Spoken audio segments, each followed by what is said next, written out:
안녕하십니까? 새해가 밝았습니다. 해가 바뀌어도 성도님들과 함께하는 말씀 산책을 진행하게 되어 기쁘게 생각합니다. 올해도 변함없으신 하나님의 말씀을 묵상하시면서 큰 은혜를 얻으시고 또 주님이 주실 수 있는 위로를 얻으시는 2024년 되시길 바라면서 신명기 말씀 산책 시작하겠습니다. 신명기 드디어 올 것이 왔습니다. 하나님 백성의 선교라는 책으로 유명하신 신학자 크리스토퍼 라이트 목사님은요, 이 신명기를 이렇게 표현했습니다. 구약의 심장 박동이다. 참 멋진 표현인 것 같아요. 이러한 표현대로 구약 성경은 모세오경, 특히 신명기에 신학적인 기초를 두고 있다 해도 과언이 아닙니다. 우리말 성경의 제목인 신명기는 이 성경의 제목으로 참 잘 어울리는 적절한 이름인 것 같습니다. 본래 히브리 전통은요, 어떤 책을 부를 때 그 책의 첫 단어나 문구로 부르는 게 일반적이에요. 그래서 신명기도 본래는 이 말씀들 혹은 이 말씀들의 책이라고 부르는데요. 실제로 히브리 성경을 보면 그냥 말씀들이라고 요약되어 있는 것을 알 수 있어요. 그런데 이렇게 불려오던 성경이 70인경, 그러니까 헬라어로 번역된 히브리 성경이 이 신명기의 명칭을 듀테로노미논이라고 부르게 되면서 지금까지 그 이름이 영향을 주고 있습니다. 중세 1000년 동안 유일한 성경, 유일한 정경으로 인정받았던 라틴어 성경은 이 전통을 이어받아서 듀테로노미움이라고 불렀고, 오늘날에는 영어로 듀테로노미라고 쓰고 있는데요. 이 명칭은 듀테로와 노미움, 이 두 단어가 합쳐져서 만들어진 이름입니다. 듀테로는 두 번째 순서를 의미하고요. 노미움은 율법을 의미해요. 그러니까 두 번째 율법이 되는 것이죠. 하지만 이런 표현은 틴델의 지적처럼 하나님의 율법이 마치 단번에 주어지는 것이 아니라는 사실을 생각하게 만들 수도 있는 오해의 여지가 있어요. 그래서 신학자 유진 메릴은 다음과 같이 설명합니다. 신명기는 두 번째 율법이 아니라 약 40년 전 시내산에서 처음으로 모세와 이스라엘 민족에게 분명하게 수여된 언약을 확장, 발전시킨 것입니다. 이런 맥락에서 봤을 때 우리말 번역 이 신명기는 정말 좋은 이름이라고 할 수 있어요. 신이라는 글자의 뜻이 다시, 되풀이하다 라는 의미를 가지고 있기 때문인데요. 어떤 분들은 하나님의 명령을 기록했다는 의미로 신명기라고 해석하기도 합니다. 물론 그럴듯한 해석이긴 하지만 신명기가 담고 있는 내용과 의의를 생각해 봤을 때 모세가 시내산에서 수여받았던 그 말씀을 다시 시의 적절하게 기록하게 하셨다고 보는 것이 전통을 계승하는 입장이라고 볼 수 있어요. 그렇다면 이 신명기의 배경과 특징에 대해서 살펴보려고 합니다. 신명기가 어디서 기록되었느냐가 아니라 이 기록된 말씀의 배경이 어디냐 하는 것이죠. 1장 1절을 보니까 요단 저쪽, 그러니까 요단강의 동편이자 숲의 맞은편 아라바 광야가 이 말씀이 선포되고 있는 배경이 되고 있어요. 시기에 대해서 3절은 이렇게 말해주고 있습니다. 40째 해 11째 달 그 달 첫째 날에 라고 말이죠.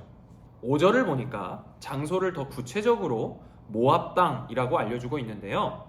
종합해 보자면 시기적으로는 출애굽한 지 40년이 지났고요. 아직 요단강을 건너 가나안 땅에 들어가기 전이라는 사실을 알 수가 있어요. 이는 광야에서 40년 동안 유리해야 했던 사실과 일치하고 민수기의 배경이 되는 이 모압 땅이라는 장소적 배경과도 일치하는 정보라고 할 수 있습니다. 신명기는 참 오묘한 책이에요. 신명기 1장 1절은 이 책이 모세가 선포한 말씀이다 라고 시작하는데 신명기 끝부분에 가면 모세의 죽음이 기록되어 있기 때문입니다. 쉽게 이해되지 않는 부분에 대해서 이 신학자 빅터 해밀턴은 신명기 자체의 구성을 살펴볼 필요성이 있다고 이야기합니다. 신명기는 모세의 세 편의 설교와 시의 형태로 기록된 모세의 말, 그리고 모세의 생애 마지막 무렵의 몇 가지 사건들로 이루어졌다고 이 빅터 해밀턴 교수님은 정리를 하고 있습니다. 이는 모세가 기록한 말씀 또는 선포한 말씀과 함께 아주 오랜 뒤에 또 다른 기록자들이 편집하거나 덧붙여 기록했다는 주장과는 전혀 다른 견해예요. 따라서 원저자라고 할 수 있는 모세에게 신명기 전체의 저작권을 돌리는 주장이기 때문에 우리는 이러한 관점을 가지고, 다시 말해 신명기 전체의 구성을 하나의 구조로, 하나의 단편적 구조로 보는 이 관점을 가지고 신명기 전체를 생각해 볼 필요가 있다는 것이죠. 신명기는 모세의 설교가 주를 이루고 있습니다. 그런데 오늘날의 이 설교, 오늘날의 설교의 형태하고는 분명히 다르겠죠. 설교라고 말하는 이유는요, 모세가 백성들에게 이르되 라는 장면이 자주 등장하고 있기 때문입니다. 그래서 신학자 크리스텐센은 하나의 법전으로서 신명기는 본질적으로 국가의 헌법이거나 언약 백성의 정치 형태를 의미한다고 말하면서도 법률을 담고 있으나 이스라엘 백성들을 위한 종교적 가르침 또는 교육을 위해 의도된 글이라고 말을 합니다. 그래서 신명기를 읽으실 때 딱딱한 법전을 읽는다고 생각하지 마시고 이런 배경을 기억하시면서 모세의 마음을 더듬어가며 읽으시다 보면 훨씬 수월하게 읽히시리라 확신합니다. 하나님께서 약속하신 이 가나안 땅 앞에 선 이스라엘 백성들을 향해 마치 유언과도 같은 설교를 하고 있는 한 노 설교자의 간절한 음성이 들리실 거예요. 네, 이제 신명기의 배경을 간략히 살펴봤으니 본격적으로 이 신명기의 구조를 한번 알아보겠습니다. 신명기의 구조는 의외로 간단합니다. 요약하여 말씀드리자면 모세의 설교와 그 다음에 여러 노래들 그리고 결론부, 이렇게 세 덩이의 구조를 하고 있는데요. 모세의 설교를 세 편으로 보냐 네 편으로 보느냐의 차이가 있을 뿐이에요. 표로 살펴보면 다음과 같습니다. 한번 보시죠. 모세의 첫 번째 설교가 1장 1절부터 4장 43절까지, 그 다음에 두 번째 설교가 4장 44절부터 29장 1절 상반부까지, 4장 44절부터 29장 1절까지, 그 다음에 세 번째 설교를 29장 2절 상반부부터 31장 13절까지, 그 다음에 이제 여호와를 찬양하는 이 시가 31장부터 32장 47절까지, 그 다음에 모세의 축복이라고 구분할 수 있는 32장 48절부터 끝까지를 이렇게 다섯 덩어리로 구분하는 다니엘 블록이라는 신학자의 견해가 있습니다. 이러한 장절 구분은 이 영상을 잠시 멈추셔서 살펴보시면 좋을 것 같고요. 모세의 설교를 세 편으로 구분하였다는 점과 신명기의 후반부를 찬양과 축복의 메시지로 구분했다는 점을 주목하셔서 살펴보시면 되겠습니다. 다른 구조를 한번 살펴볼 텐데요. 이 구조는요, 피터 크레이기라고 하는 신학자가 구분한 구조인데요. 되게 긴데 제가 이렇게 6덩어리로 잘라왔어요. 첫 번째는 도입부, 그 다음에 설교, 그 다음에 마지막 31장부터 34장을 율법의 전수라고 해서 모세로부터 여호수아에게로 이어지는 장면을 이렇게 추론할 수 있는 단락으로 구분하고 있는 걸 볼 수 있어요. 어떻게 한 성경에서 이렇게 다양한 형태의 구조가 나올 수 있을까라고 생각하실 수 있습니다.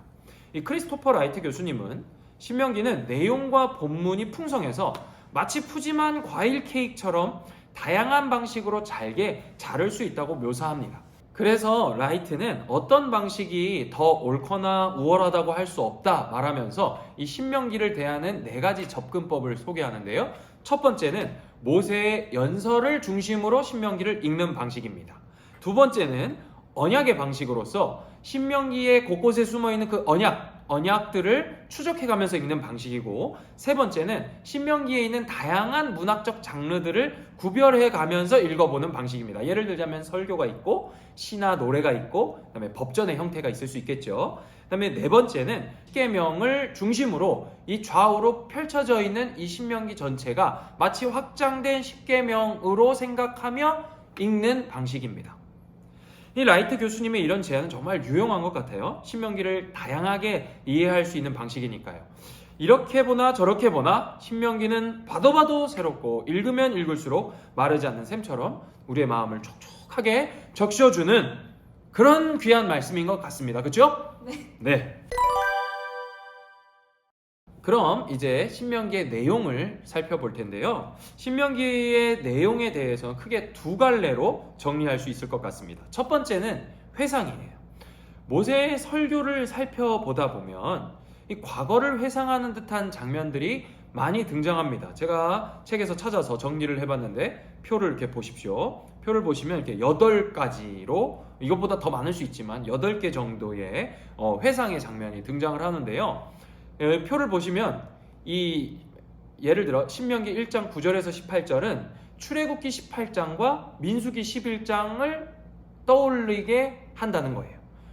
두 번째 1장 19절부터 46절은 또 민수기 13에서 14장을, 그래서 이렇게 쭉 살펴보시면은 이 신명기가 출애굽기와 민수기에 뿌리를 두고 있는 말씀이구나, 그 경험을 공유하고 있는 누군가, 바로 모세의 그 설교를 담고 있는 거구나를 알 수 있는 거죠.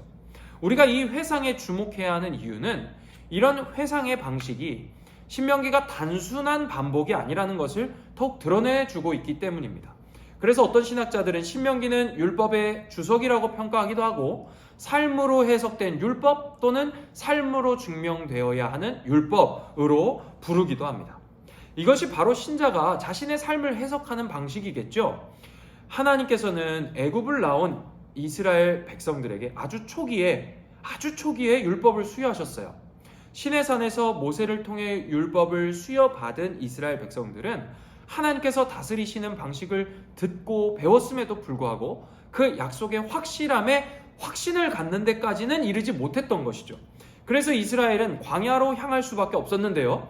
신명기 1장 2절은 이 시내산에서 가데스 바네아까지의 거리가 10하루길이었다는 정보를 우리에게 알리면서 광야에서의 40년과 극명하게 대조하고 있는 걸 볼 수 있습니다.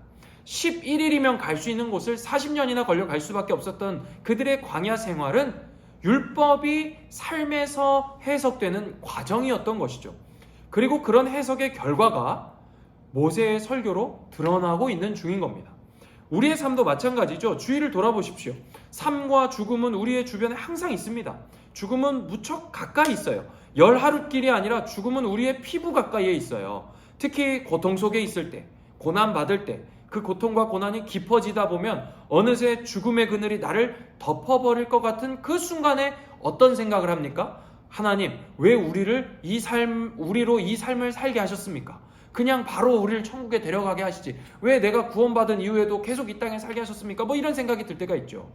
하나님께서는 이스라엘 백성을 곧장 가나안 땅으로 들이실 수 있었을 거예요.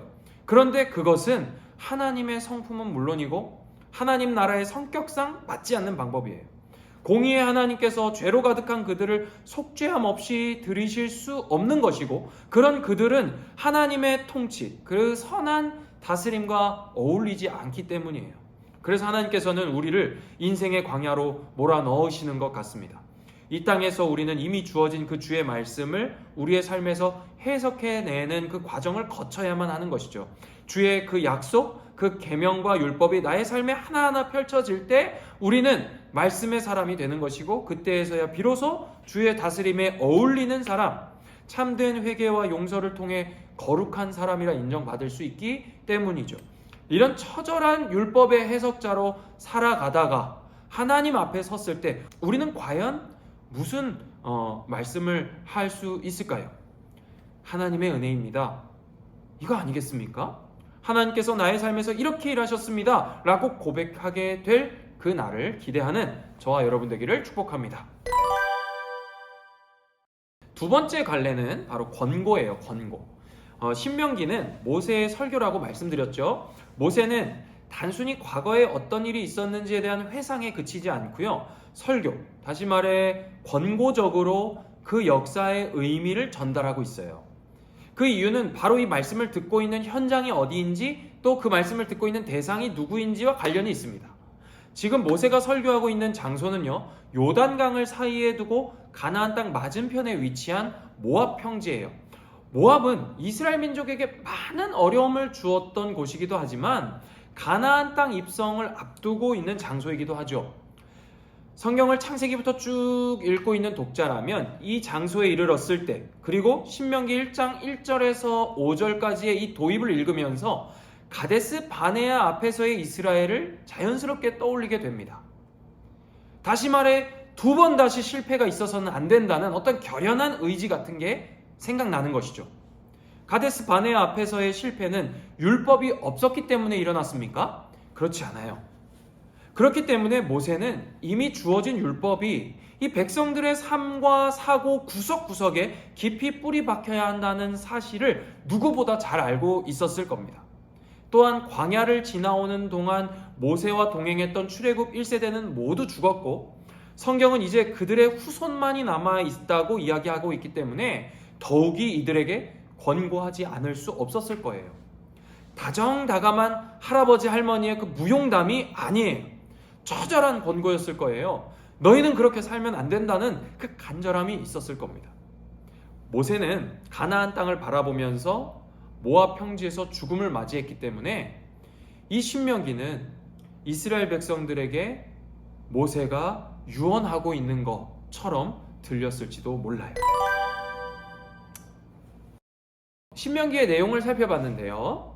이번에는 신명기에 대해서 다소 낯설 수도 있는 어떤 선교적 의미를 소개해드리고자 합니다. 선교하시는 하나님에 대해 깊이 연구하셨던 크리스토퍼 라이트 교수님은 이 신명기의 선교적 의미를 아주 의미 있게 말하고 있습니다. 신명기는 이동하는 하나님의 백성을 위한 책이라고 말하면서 이 땅의 경계를 넘어 이스라엘은 물론 온 세계를 다스리시는 하나님을 보여주는 책이라고 말해요. 신명기 안에 기록된 내용들을 보면 실제로 그렇습니다. 이방 문화 한가운데로 들어가야 하는 이스라엘 백성들은 그 땅에서 하나님은 누구시며 그의 백성들은 어떤 삶을 살아야 하는지를 드러내야 하는 선교적 책임이 있었어요. 그러면서 이 라이트 교수님은 이렇게 말합니다. 한번 들어보시겠습니까? 신명기는 경계의 책이다. 이스라엘 백성은 우상을 숭배하는 바실론 문화의 도전에 직면했는데 이 문화가 처음에는 적대감으로 다가올 테지만 결국 엄청나게 매력적이고 매혹적인 것으로 증명될 터였다. 이스라엘은 출애굽과 시내산 경험을 통해 받은 살아계신 하나님을 아는 지식과 그분의 사랑에 계속 충실하겠는가? 아니면 여호와를 가나안 여러 신들 중에 하나로 취급함으로써 혼합주의의 압박에 굴복하겠는가? 이스라엘은 여호와를 특징짓는 정의와 긍휼이라는 기준에서 뚜렷이 다른 공동체로 살겠는가? 아니면 바알 숭배가 허락하는 불평등과 부패와 타락에 잠길 것인가? 라는 말을 하시면서 이 갈등의 한복판에 놓이게 될 이스라엘 백성들을 이야기하고 있어요. 이는 신약시대를 사는 오늘날 우리에게도 상당히 중요한 내용이고 실제 신자의 삶에 늘 도전과제로 주어지는 선교적 책임이라 할 수 있습니다. 그리고 신명기는 이런 도전과제에 대한 해답으로 유일하신 하나님을 주장함으로써 단호하고 가차없이 여호와만이 참 하나님이시며 다른 하나님은 없다고 단언하고 있어요. 이런 배타성과 더불어서 다른 민족을 다루시고 다스리시는 분 또한 여호와 하나님이시라는 사실을 가감없이 기록하고 있는 말씀이 바로 신명기입니다. 이는 신명기에 아주 많은 부분이 할애되어 있는 이 축복과 저주의 메시지의 그 웅장함을 통해서도 잘 드러나는데요. 가나안 땅에 정착해서 오래도록 살게 되거나 뿌리 뽑혀 이주당하는 일에 개입하시는 하나님, 이스라엘 민족뿐 아니라 이방 민족을 당신의 도구 삼으셔서 그들에게 심판하시리라는 그 말씀을 통해서도 우리는 알 수 있는 것이죠. 나아가 이스라엘 백성은 온 땅의 주인이신 하나님의 택한 백성으로서 하나님의 백성은 어떠해야 하는지 스스로 모델이 되어야 했습니다. 신명기는 하나님이 이스라엘에게 윤리적으로 요구하신 내용 바로 그 자체인 거예요. 현대사회도 과거와 별반 다르지 않은 윤리적, 도덕적 타락의 복판에 놓여 있어요. 그 가운데서 신명기는 오늘날 그리스도인들에게도 상당히 높은 수준의 도덕적, 윤리적 기준을 제시한다고 할 수 있습니다. 어떤 이들은 이런 모든 기준이 그리스도 안에서 철폐되었다라고 이야기할 수 있어요. 이것은 극단적인 율법 폐기론을 주장하는 사람들에게서 나타나는 모습이에요. 그런데 정말 중요한 사실을 한 가지 놓친 주장입니다. 그건 무엇이냐? 그리스도께서는 율법을 완성하셨지 율법을 없애지 않으셨다는 사실이에요. 따라서 그리스도인이 지녀야 하는 그 이름의 무게와 책임을 우리는 신명기를 읽으며 잘 생각해 볼 필요가 있겠지요. 네, 이제 끝으로 신명기와 복음의 관계에 대해서 생각해 보려고 하는데요. 신명기 하면 가장 먼저 떠오르는 말씀, 그게 뭐죠? 맞습니다. 바로 신명기 6장의 말씀 아니겠습니까? 들으라 이스라엘아, 쉐마 이스라엘입니다. 이스라엘은 지금도 어린 아이들에게 바로 이 신명기 말씀대로 토라라고 하는 율법을 암송하게 하고 또 가르치고 있다고 해요. 이 쉐마 이스라엘은 말 그대로 들으라 라는 명령이에요. 이것에 대해서 한세대학교 구약학 교수님이신 차준희 교수님은 이렇게 말씀하셨습니다. 신명기 신앙은 눈으로 보고 믿는 신앙이 아닙니다. 귀로 듣고 따르는 신앙입니다. 그렇기에 여호와 종교는 눈의 종교가 아니라 귀의 종교입니다. 보고 믿는 것이 아니라 듣고 믿는 것입니다.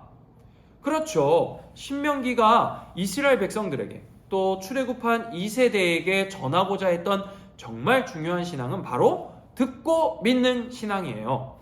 그들에게는 앞으로 홍해의 기적이나 만나의 기적처럼 정말 천지가 진동할 만한 전 우주적이고 백성 전체가 경험하는 공동의 기적은 희소해지고 마치 없는 것처럼 될지도 몰라요. 아니, 실제로 성경을 이렇게 보시다 보면 정말 그렇습니다. 전 우주적이고 민족 전체가 경험하는 역사는, 그 기적은 이제 많이 사라지고 말아요. 가나안 땅에 들어갔을 때 만나가 그쳤고 이제 홍해를 건너갈 필요가 없는 정착 생활을 하게 된 걸 보면 알 수 있죠. 그때 그들이 기억해야 할 것은 바로 이 율법을 듣는 것이지 기적을 보는 것이 아니라는 말이에요. 이스라엘 백성들이 가나안 땅에 들어가서 마주해야 하는 문화는 눈으로 보는 형상을 따르는 종교로 요약할 수 있어요. 하지만 이런 문화에 반대하고 그들을 배격하는 이스라엘은 어떤 우상도 만들어서는 안 되는 유일하신 여호와를 섬겨야 했습니다. 우리의 오감을 자극하는 이 문화 가운데 우리가 따라야 할 가치가 아닐까 생각해 봅니다. 더욱이 신약 성경은 우리에게 이러한 신명기 신앙의 빛을 함께 보여주고 있는데요. 바로 말씀으로 이 땅에 오신 예수 그리스도시죠. 요한복음은 말씀이 육신이 되어 우리 가운데 거하셨다는 이 놀라운 복음을 가르쳐주고 있습니다.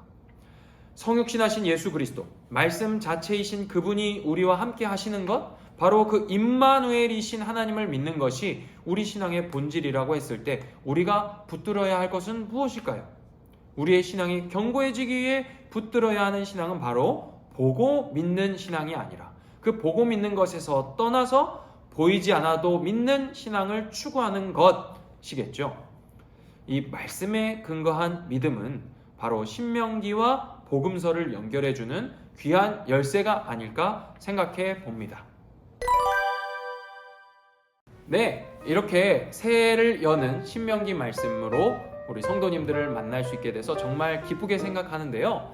우리 성도님들 신명기 1장부터 34장까지 결코 짧지 않은 이 신명기 말씀을 즐겁고 재미있게 읽으시면서 보고 믿는 신앙이 아니라 보이지 않고 들어도 주를 믿고 의지하며 따라가는 그러한 신자로 거듭나는 새해 되시기를 다시 한번 간절히 바라겠습니다. 그럼 저는 다음 산책으로 또 인사드리겠습니다. 샬롬!